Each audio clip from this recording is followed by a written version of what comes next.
My name is Gloris, and I'm 25 years old. My job as a programmer sounds cool to most people, but honestly, it's just long hours at the computer, hunting down bugs and writing meaningless lines of code that no one seems to care about. That Tuesday, as I was returning home after one of those endless days of fixing someone else's ill-conceived bugs, my head was aching so badly it felt like it would explode from the strain. All I could think about was eating something hot and just collapsing into bed, unplugging for at least a couple of hours, forgetting everything. When I entered the house, I barely had time to kick off my shoes at the door before heading straight to the bathroom to wash my hands.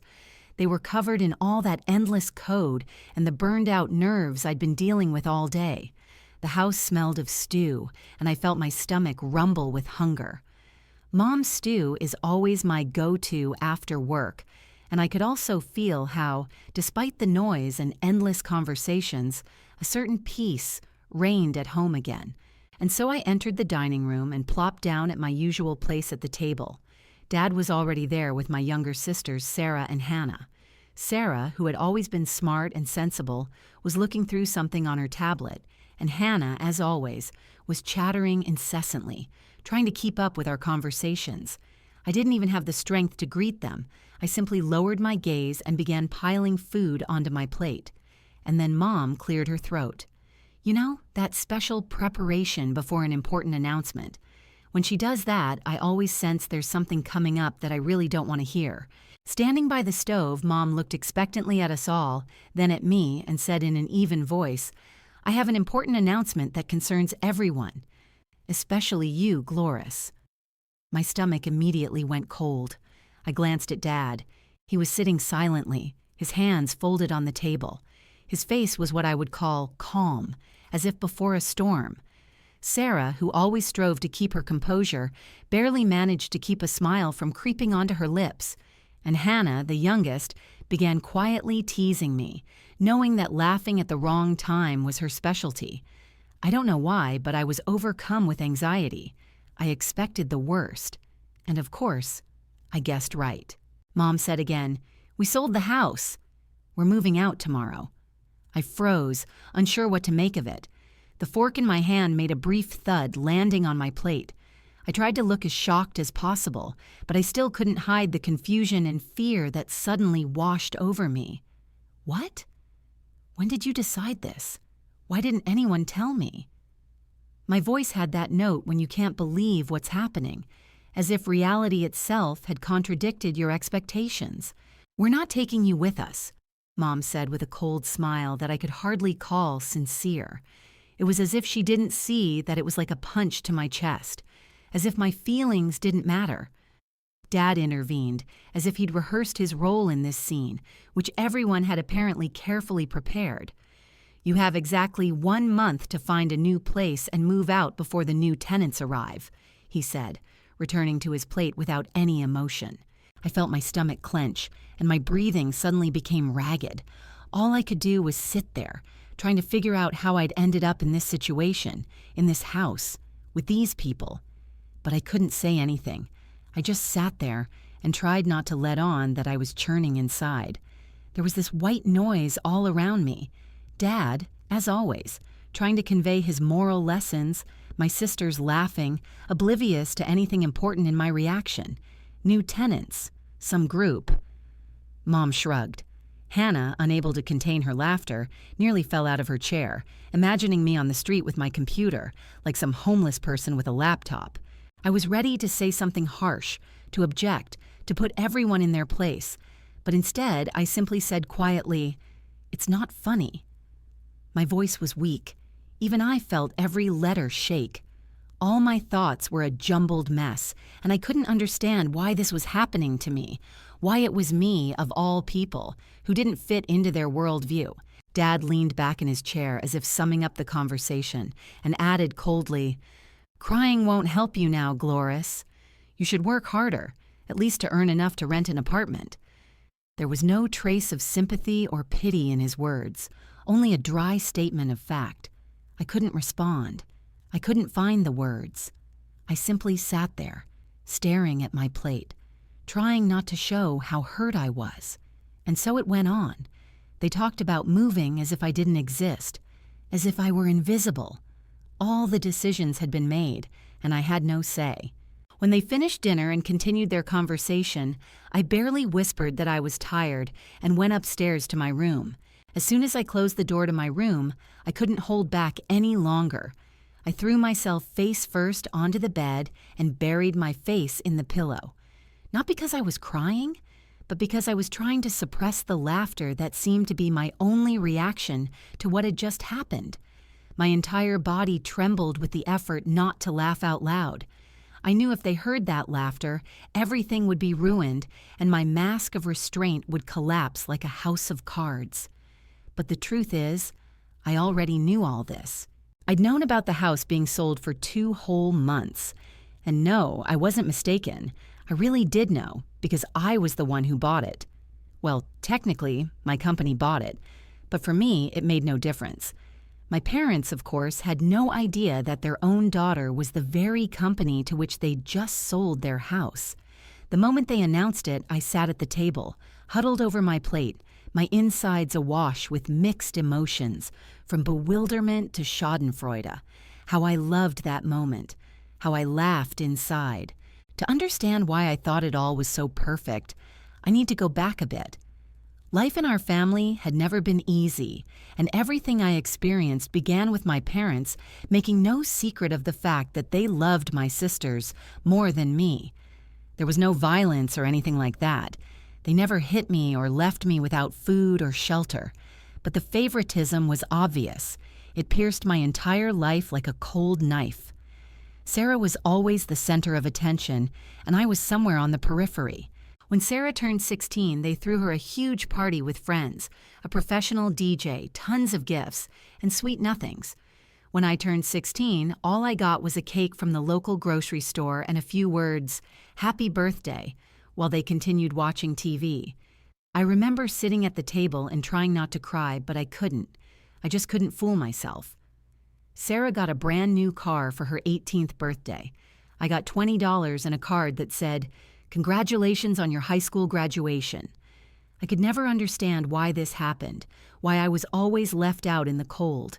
Every summer when they took Sarah and Hannah to the beach or to visit relatives, I was told that someone had to stay home to watch the house. I could never understand why I had to stay, as if I wasn't supposed to have fun. Christmas became a nightmare. They carefully arranged presents under the tree for Sarah and Hannah, while I sat off to the side, buying myself something practical, socks or school supplies, since that's what I was supposed to get. When I was 15, I started working after school at a local grocery store because I was tired of asking my parents for money and being turned down. With my first paychecks, I bought a used laptop from a pawn shop and started learning how to code. I took free courses, and honestly, I loved it. I began to realize that this was my thing and that I wanted to do this for the rest of my life. I worked like crazy, and by the time I graduated, I had enough skills to make programming my career. I applied to several colleges, and I was accepted to all of them. Several expensive private universities offered me partial scholarships, but I got a full scholarship at a public university, and that was a godsend. When I told my parents I'd been accepted to college, their reaction was rather muted, as if it were just another, "Oh, well, fine." And when I mentioned I needed money for colleges that didn't cover the full cost, my dad didn't even look up from his meal. "We're not paying for your college, Gloris. We're saving for Sarah and Hannah." I knew he'd say that, and to avoid further disappointment, I simply nodded and said I'd choose the public one, since it was still a good program. After all, it was free, and that kind of thing isn't easy to find. During college, I continued to work and live at home. In my sophomore year, I met Jake, a guy from my programming class. We started working together on projects, developing programs and apps we could sell. We split the money, and oddly enough, I started earning more than my dad, who worked at a hardware store. But the strangest thing about it was that I never told my family about my successes. With each passing month, I earned more and more, and they had no idea that their daughter, whom they had so little appreciated, was now a fully independent person, capable of providing for herself and her own life. I was building my career, and they still lived in a world where I was an insignificant and unimportant figure, and all their love and attention continued to go to Sarah and Hannah. I continued to wear the same old clothes, drive my beat-up Honda Civic, and act like I was barely getting by, even though I could have afforded a completely different life long ago. But no, I remained in the shadows, as always, trying to stay out of the spotlight, pretending that all those years in college I hadn't had it all that great. In my own house, I was almost invisible, like the air no one breathes until it's gone. My parents took Sarah and Hannah on family vacations to Florida or California, posting photos on Facebook of them looking so happy on beaches and at amusement parks. I stayed home, ostensibly to look after the house, when in reality they just didn't want me there, and that feeling was worse than any physical blow.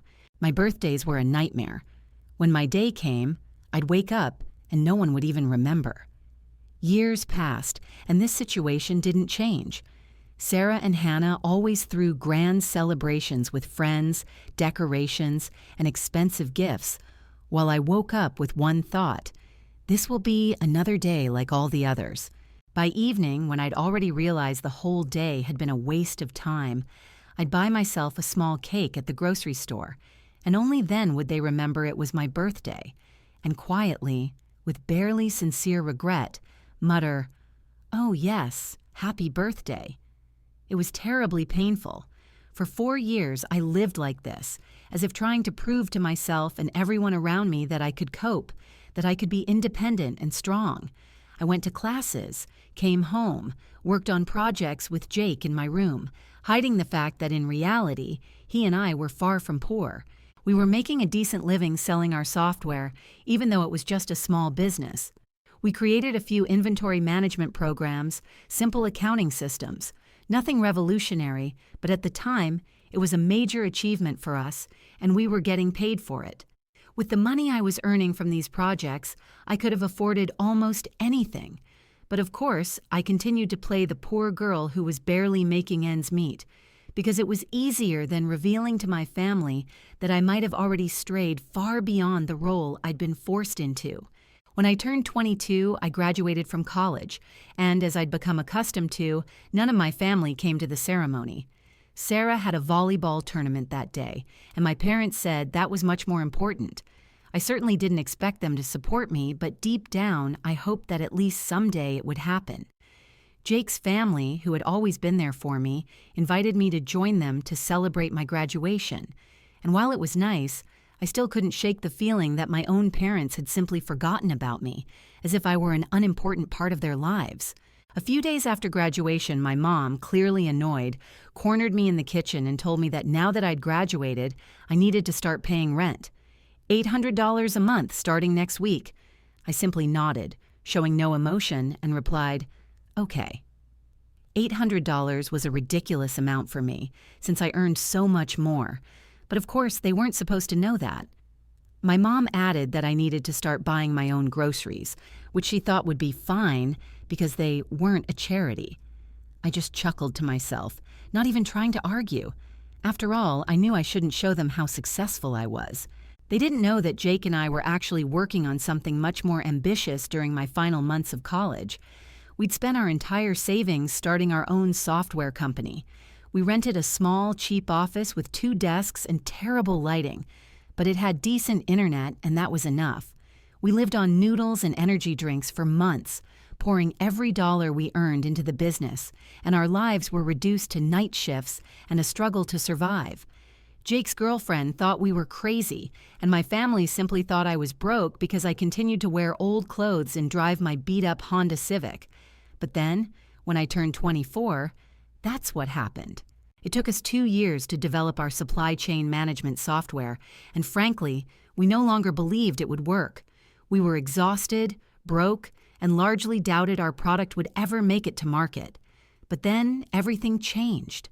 A major logistics company heard about our software through word of mouth, tested it, and offered to buy it. When Jake told me the price, I thought he was joking at first. $2.3 million, he said, pointing to his laptop screen. I made him show me the email 3 times before I believed it. It was unbelievable. $2.3 million, money that could change my life forever, and all thanks to my efforts and my determination to persevere, no matter what. We went from eating instant noodles every day to becoming millionaires overnight. Well, we split the money 50-50, of course, but honestly, I couldn't have imagined such a thing was possible. For the first few minutes, I just sat and stared at the screen, not believing it was real, not believing that such numbers had suddenly appeared in our bank account. All this time, Jake and I had been counting every dollar, worrying about spending too much. And now, when the money from the software sales arrived, I felt all the fatigue I'd been harboring begin to evaporate like steam from a boiler. We'd earned more than I could have ever imagined, and it all happened so unexpectedly that it still didn't seem entirely real. The craziest thing began literally right after our success spread across the industry like wildfire. It turned out we'd created something truly worthwhile. Word of our program quickly spread to other software companies, and suddenly, each one wanted to work with us, sending in proposals for individual projects. The money we started receiving from these new contracts was simply astronomical, sometimes more than my father earned in an entire year. But despite all this, I still drove my old car, wore the same clothes, and lived in my childhood bedroom, paying my parents the same $800 rent they'd asked me for in the first place. Everything was so familiar that sometimes I felt like nothing had changed, like I was still living by their rules, even though I had over $3 million in my accounts. The funniest thing was when I found out my parents had decided to sell their house. 2 months before it all happened, I decided it was time for a change, that it was time to finally move out and buy my own place. I started looking for properties and stumbled across a familiar ad. Our house was for sale, and photos of every room, including mine, were posted online. My things, my closet, my chair, the very same desk where I used to do my homework. I just froze. My heart sank, and the thought flashed through my mind. They sold the house without telling me, without even warning me. At first, I was overcome with pain. It was so humiliating that I didn't want to believe it. But within seconds, that pain turned to rage. I felt betrayed like never before, and in that moment it became clear to me that I had an opportunity to get revenge, not harshly or spitefully, but in a way that would make them feel at least a little of the emptiness I'd felt all this time. I called Jake. I told him what was happening and said I was going to buy the house. He paused. "Are you sure?" he asked. I said yes, I'd do it through our company. They'd never know I was the buyer. Jake wasn't sure it was a brilliant idea, but he couldn't say it was crazy either. It must have seemed like a monstrous risk to him, but he trusted me. And I, in turn, decided I'd do the right thing. I hired a real estate agent and assigned him to handle the negotiations on behalf of our software company.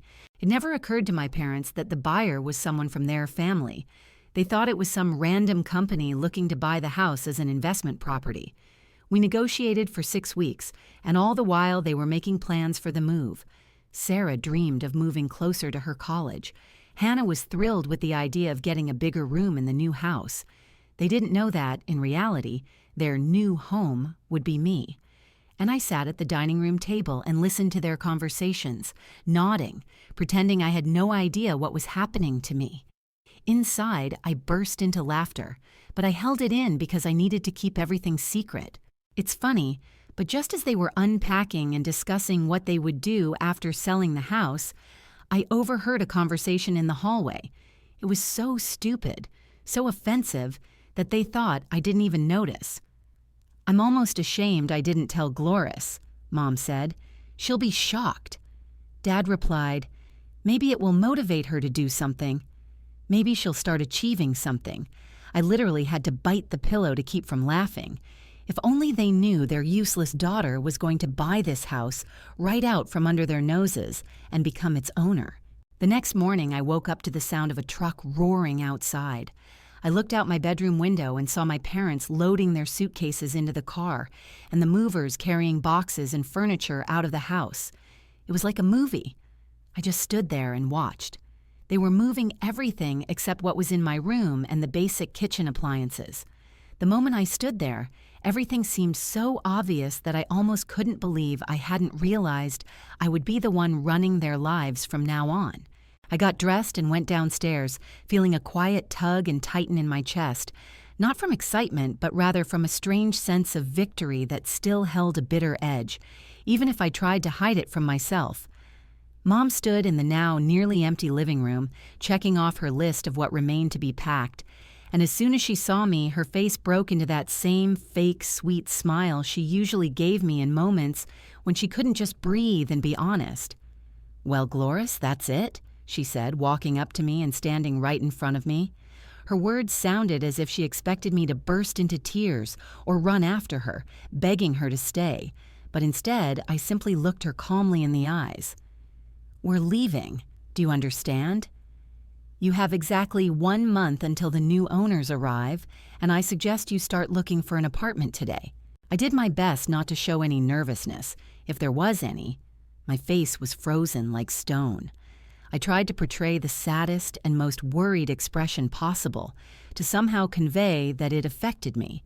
Sarah passed by carrying her last bag and couldn't resist glancing at me, and her voice, mixed with the way she was barely holding back a laugh, pierced the air.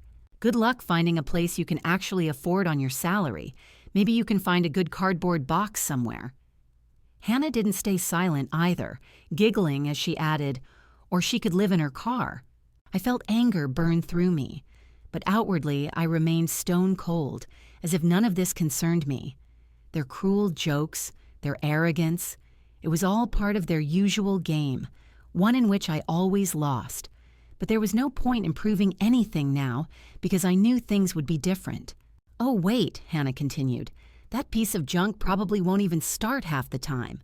I couldn't take it anymore, but I simply remained silent. Dad came in from outside and looked around the empty room, where almost nothing remained, only their personal belongings and a few items they'd decided to take with them. The movers finished their work and left. Dad looked at me as if he were ready for the next stage of life, and I, standing by the window, couldn't believe how all this was happening. Not a single one of them looked back, even glanced at the house, or tried to comprehend what it meant to them as I stood there, watching them go. "Let's go," he said, and they left, leaving me alone. As soon as they were gone, I stood in the room, feeling the space around me become empty, as everything that had once been mine simply vanished. I quickly pulled out my phone and dialed Jake's number. "They're gone," I said when he picked up. He paused for a second, then said, "Bring beer and pizza. We're celebrating." An hour later, he showed up with a case of beer and 2 large pizzas, and we sat on the floor of the empty living room, eating pizza straight from the box and drinking beer, as if the whole thing were some kind of dream we had yet to fully comprehend.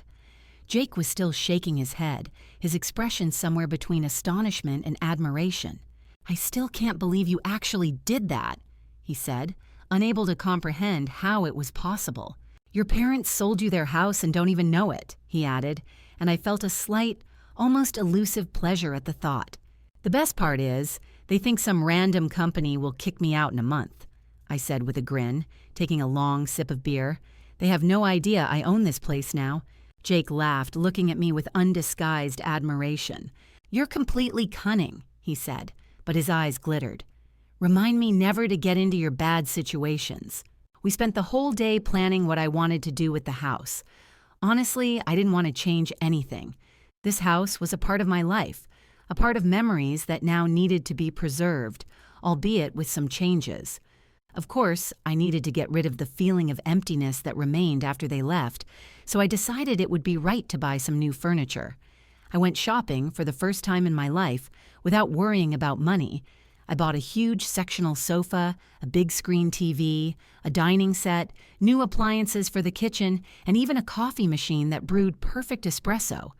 Everything fell into place, and the house, which had seemed empty and alien, began to fill with new meaning. 6 months passed, and I gradually settled into my new life as a homeowner. Jake and I continued working on new projects, earning more and more money, and even had to hire 2 more programmers to keep up with the workload. We moved into a larger office, and most importantly, all those painful moments from the past disappeared. There was no longer criticism, no constant pressure, no feeling that my sisters always got everything while I was left in the shadows. I was free. When I turned 26, I decided it was time to throw myself a real party. Nothing fancy, just a few friends, Jake, his girlfriend, and a couple of guys from work.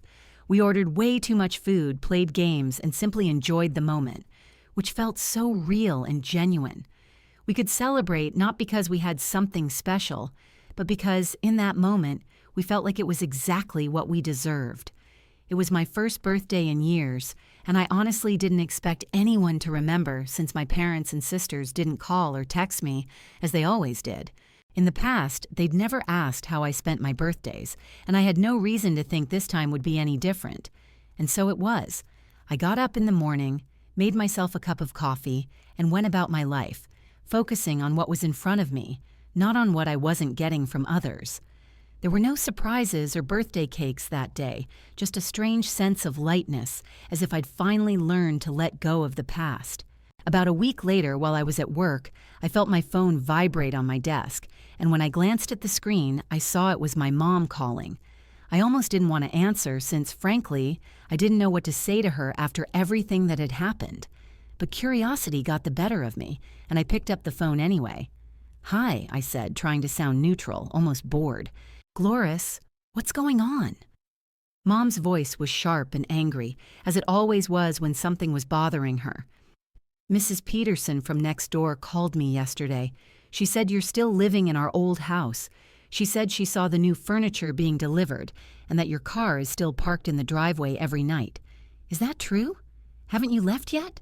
I heard Mom sigh heavily, and something inside me twisted angrily, but I tried not to show it. "Mrs. Peterson was the noisiest neighbor on the block," I said, unable to suppress a grin. "She spends most of the day sitting by the window, keeping an eye on everything that goes on around her." Mom continued to insist, and I could feel her voice growing increasingly irritated. "Don't you understand? You shouldn't be allowed to live there. The new owner should have moved in long ago. Why didn't you tell me anything? Weren't you planning on leaving?" I held back my laughter right away, but when it came time to answer, I couldn't hold back any longer. "Mom," I said calmly, "I'm the new owner. My company bought this house. I bought my own house from you." There was complete silence on the other end of the line. I could practically hear her brain trying to process what I'd just told her. Mom was silent for a long moment, and I expected her to say something like, "That can't be right." But instead, she exhaled sharply and shouted, "That's impossible. You couldn't. You don't have that kind of money. You're just a programmer, barely making enough money to pay the rent." I felt something go cold in my chest, but I answered in a calm, confident voice, "Actually, I'm a millionaire, Mom. I own a software company." There was silence again. I heard her trying to find the words to refute me, but she couldn't. And then her voice exploded. "Are you kidding? How could you let us sell you the house without even saying anything? You let us think you'd be homeless? Why didn't you tell us you had money? Why?" With each question, her voice grew higher and more hysterical, and I had to move the phone away from my ear to keep from hearing her screams. "Mom, I didn't tell you because you abandoned me," I said, feeling the words escaping me. "You sold the house and left me there like a piece of old furniture you didn't want to deal with. You made it clear that I'm no longer part of your family, so I don't owe you any explanation." She started to say something in response, but I interrupted her. "No, you can't just write us off. We're your family." I paused, and my voice grew even colder. "No, that's not true. Not anymore. You made that choice when you decided I wasn't worthy of being with you. I'm no longer a part of your life. That's your choice." I fell silent, not wanting to continue this conversation. It was important for her to understand that I was no longer her child, someone who had to live up to her expectations. I took a step back, adding, "I have to get back to work. Don't call me anymore." I didn't wait for her answer and simply hung up, feeling a weight lift from my shoulders. But I knew it wasn't over, that they would return. I was prepared for what was to come. And so, as I expected, at that Saturday morning hour when the sun's rays were just beginning to warm the earth, I heard someone pull up to my house. Glancing out the window, I saw my parents' car, from which all four of them, Dad, Mom, Sarah, and Hannah, were getting out. Their faces were tense, and they seemed almost unrecognizable standing on the porch of my house, which was now mine. I opened the door and saw them standing there, as if they weren't my parents, but strangers to whom I owed respect. "Come in," I said, stepping aside and backing away so they could pass. They walked into the living room, and I felt their faces change as they took in everything I'd purchased and installed. The enormous sectional sofa, the massive wall-mounted TV, the expensive coffee table, everything was top-notch. I saw them looking at it with surprise and perhaps a hint of envy, which I thought was evident even through their worried expressions. I remained silent, knowing that every glance they cast at this furniture wasn't just examining it, they were examining what I could now afford. Hannah literally couldn't tear her eyes away from it all. She stood there with her mouth open, as if she couldn't believe what she was seeing. Sarah, like her younger sister, couldn't hide her surprise. Her eyes seemed to be trying to comprehend what was happening here, as if it weren't reality, but some kind of nightmare they were trying to comprehend. Dad muttered under his breath, his voice a mixture of bewilderment and annoyance, as if he had suddenly found himself on an alien planet. Jesus Christ! That thing must have cost a fortune. Mom, as usual, was trying to figure out the situation, but her face was so tense that I thought she was about to burst with the desire to find an explanation. "Gloris," she said through clenched teeth, but still trying to maintain her composure, "explain this to me. Where exactly did you get the money for all this and for this house?" I shrugged, as if it were perfectly obvious, and sat comfortably on my new sofa, which now seemed to me a symbol of the independence I'd been trying so hard to achieve. "I told you on the phone," I replied, taking my time. "I own a software company. I've been making good money for several years now." Sarah, who had been silent until then, finally turned her head and looked at me questioningly. "How much?" She still couldn't tear her eyes away from the TV, as if she hadn't noticed that her question was more important than anything else. I leaned forward slightly, as if emphasizing the significance of my answer, and said calmly, "Actually, my company is now worth over $3 million. At that moment, they all turned pale. Mom clutched the back of her chair, trying to maintain her balance as if she had to physically prop up her own reality, which was now crumbling.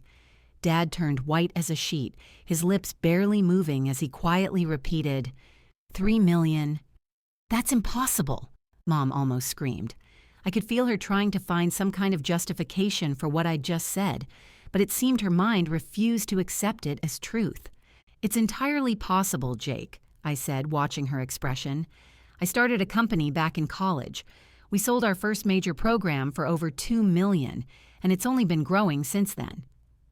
Hannah couldn't take it anymore and suddenly shouted, "If you have that much money, you have to help us. I need a new phone and I need a car. I can't live with this old... What the..." Dad, though trying to sound authoritative, couldn't contain himself. "Hannah, calm down." His voice was stern, but there was uncertainty in it, as if he didn't know what to expect from me. "You need to stay calm." But I saw something different in his eyes.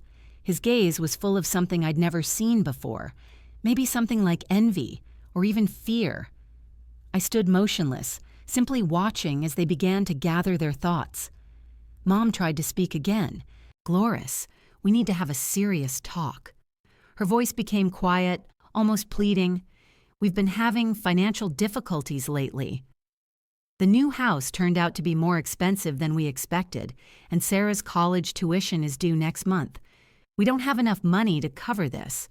I felt it all sounded like the same old rehearsed phrases I'd heard many times before, and now they sounded like pathetic attempts to return me to the role I was supposed to fulfill.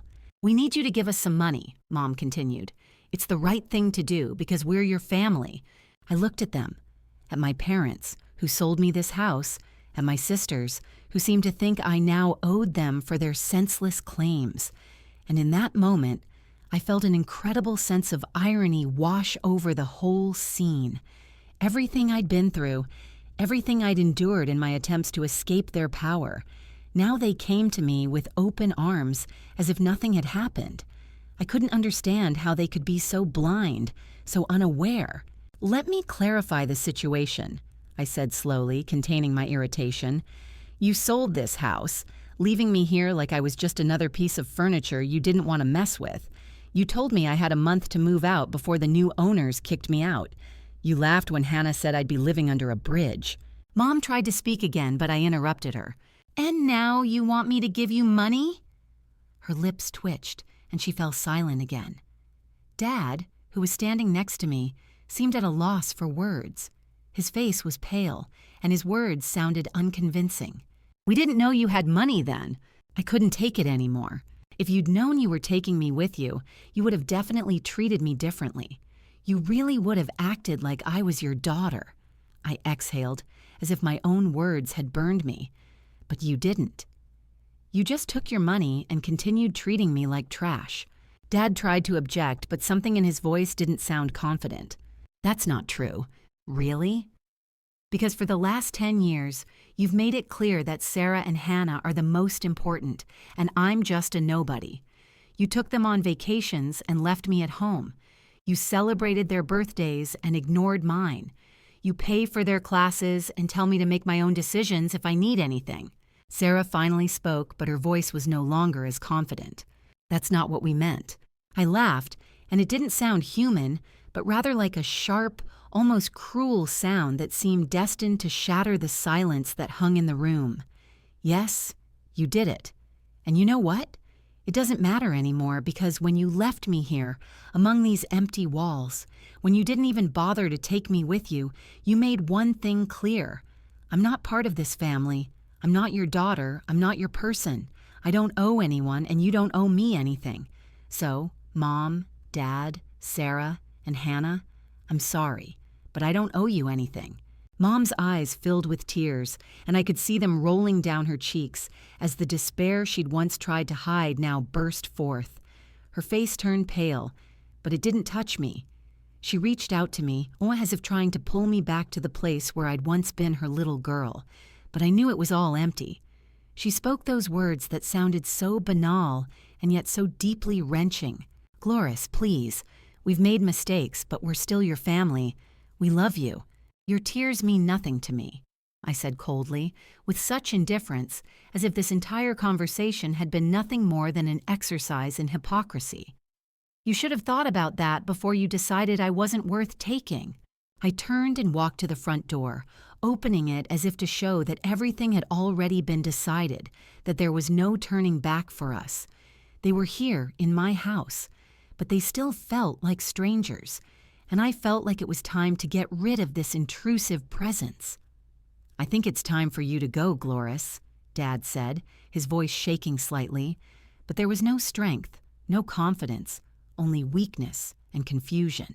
Wait, he said, standing up. We can work this out. Now we can be a real family. I couldn't help but laugh, but it was restrained, bitter. No, we can't. You had 25 years to become a real family, but you chose not to. Now it's too late. As if on cue, one by one they began to leave the house, slowly, looking back, as if they couldn't believe it was truly the end. Mom was the last to leave and stopped at the door, turning to face me. There was something insistent in her gaze, but I no longer felt affection. I didn't know she was hoping for anything, but that no longer concerned me. It's not the end, Gloris. We won't refuse you. Yes, it's over, I replied, and the words were like a sharp blow that finally tore away the last of their place in my life. And if you keep bothering me, I'll get a restraining order. I closed the door and locked it. The sound was like release. From them, from their deception, from their clumsy attempts to manipulate my feelings. In the following weeks, they didn't leave me alone. My phone was constantly ringing off the hook with calls and messages. Deb left me several voicemails apologizing, promising they wanted to make things right, to make us a family again. Sarah sent long text messages about how she missed me and hoped we could get back to how things were before. Hannah, meanwhile, continued to ask for money for whatever she needed, without shame or regret. I ignored all of it. I wasn't just cold, I was deaf to them, as if they weren't people at all, just empty sounds that had nothing to do with me. After a while, they came to my house again. This time, I didn't even open the door. I simply informed them that if they didn't leave immediately, I would call the police and file for a restraining order.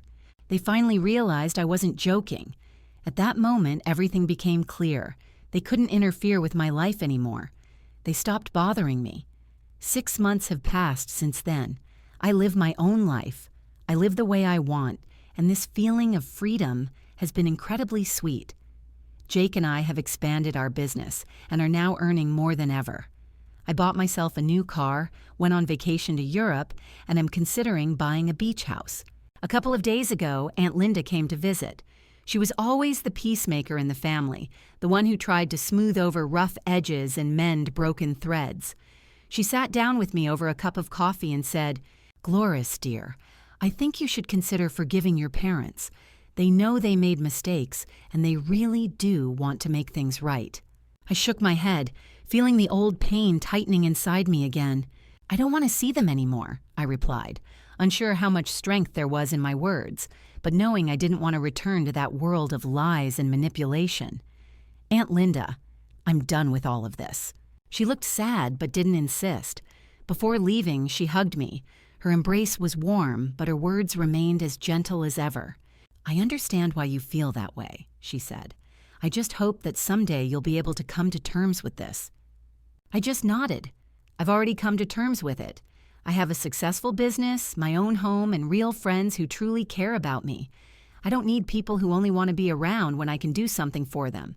Sometimes I wonder what would have happened if I'd told them about my success from the start. Would they have treated me better? Would they have included me in their family affairs and vacations? Maybe. But I know one thing. It would have been fake, just like their tears when they asked me for money.